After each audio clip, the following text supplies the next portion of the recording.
Hey, NJ here for Tech Reporter TV. Today with a review of the ASUS ZenPad 3S10, a new high-end tablet that is a direct competitor to the Samsung Galaxy Tab S2. It's relatively inexpensive for a tablet of this kind. In Germany it costs 379 euros and the price should be similar elsewhere in the world. There are a couple of highlights including a metal case, a 9.7-inch 2K display, a fingerprint reader and a stylus option. So is the ZenPad 3S10 one of the best Android tablets out there? That's what we want to find out with this review. First, let's take a look inside the box, and under the tablet we have a kind of kickstand, a kind of stand that you can fold and build yourself. Underneath there is a USB Type-C cable and of course the charger and a little metal thing to put out the micro SD card holder.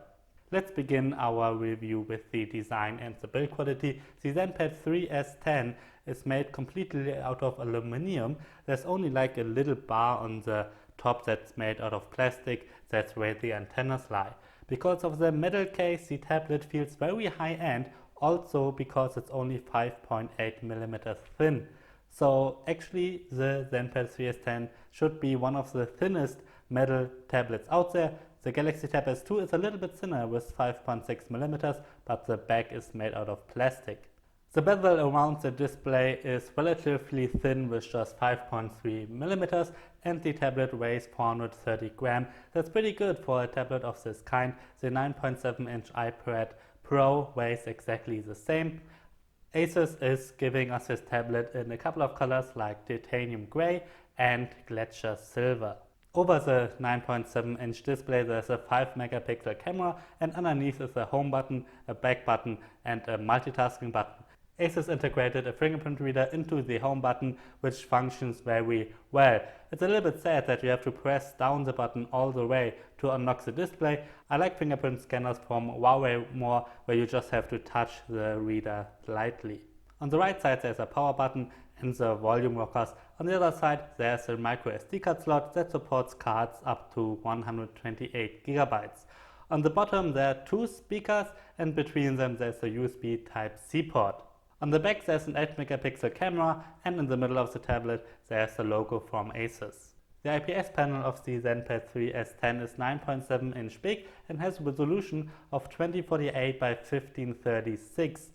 According to ASUS, this is a 2K resolution. Apple calls it a Retina display, and the Galaxy Tab S2 has the same resolution as well, so we have a lot of pixels to play with here. The rest of the IPS panel is pretty nice as well, so it's relatively bright, the colors look very nice and the viewing angles are very good as well.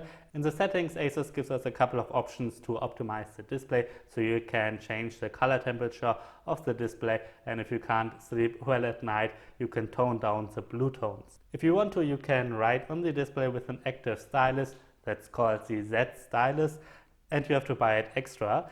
The stylus supports 1024 pressure points and has a battery life of up to 150 hours, and it is made completely out of aluminum. There are a couple of software features that you can use with the stylus. For example, you can take a screenshot and then write on them, or take notes in Supernote. I didn't have the chance to play with the Z stylus yet, so I don't have much to say about it yet. Inside the ZenPad 3S10 there is a MediaTek 8176 hexa-core processor. Two of those cores are clocked at 2.1 GHz and the other four are clocked at 1.7 GHz. There are also 4 GB of memory inside, which is a lot, and the internal storage has a capacity of 64 GB, which is a lot as well, but there will also be a 30 GB version. Even though the CPUs for MediaTek are mostly seen in more cheaper devices, the performance is really good. During my test I could use Android very smoothly. I could surf the web without any problems, watch YouTube or edit photos in Lightroom.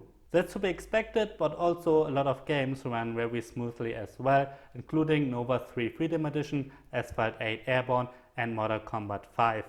At the benchmarks you can see the good performance as well. In Geekbench 3 I got 1700 points in the single core test and around 4300 points in the multi-core test. Both of those results are just a little bit better than of the Galaxy Tab S2. The same goes for Antutu, where the ZenPad 3S10 got 75,000 points, and it's again a little bit better than what Samsung has to offer. We also get Wi-Fi, Bluetooth and GPS with this tablet. On the ZenPad 3S10 runs Android 6.0 Marshmallow, and obviously it would have been nicer to have Nougat already, but no manufacturer brought out a tablet with Android 7.0 yet, so that's alright. Even if we would be stuck with Marshmallow in here, it's not too bad because Marshmallow is a solid and good operating system. Like a lot of manufacturers, ASUS has customized the UI quite a bit. They call it the Zen UI.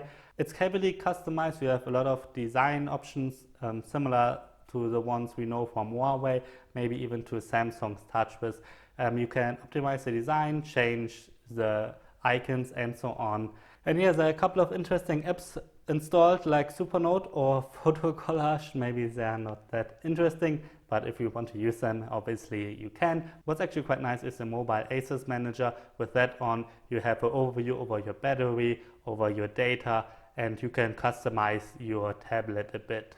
I like Android 6.0 Marshmallow and the Zen UI on this new ZenPad, but it's kind of sad that we don't get Android 7.0 Nougat yet, mostly because ASUS didn't update the first generation of their ZenPads to Marshmallow. They're still stuck with Lollipop.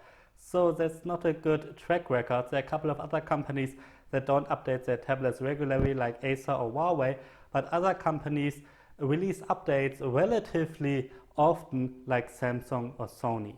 Inside the tablet is a battery with a capacity of 5,900 milliamp hours. According to the manufacturer, that should last for up to 10 hours. In my battery test, I actually got 10 hours and 30 minutes. That's a relatively good result, even though not the best. The Galaxy Tab S2 got around 12 hours and the Huawei MediaPad M2 10.0 got over 12 hours. Obviously, it always depends on what you're doing with your tablet. If you're running a lot of games or watching HD videos on YouTube or Netflix, then the battery will go down way faster. I always do the same battery test in my review. I'm running a 720p video over and over again until the tablet shuts down. The brightness is set to 50%, Wi-Fi is activated, and the audio is always deactivated. Apps like Facebook and so on are not installed yet. On the bottom of the device there are two speakers with 5 magnet stereo speakers, and during my test I was quite positively surprised about the good audio quality. That's very nice. I actually like the sound more than from the MediaPad M2 10.0, which has 4 speakers like the iPad Pro. The good sound has a reason, because ASUS is supporting high-res audio and DTS Headphone X Virtual 7.1 surround sound.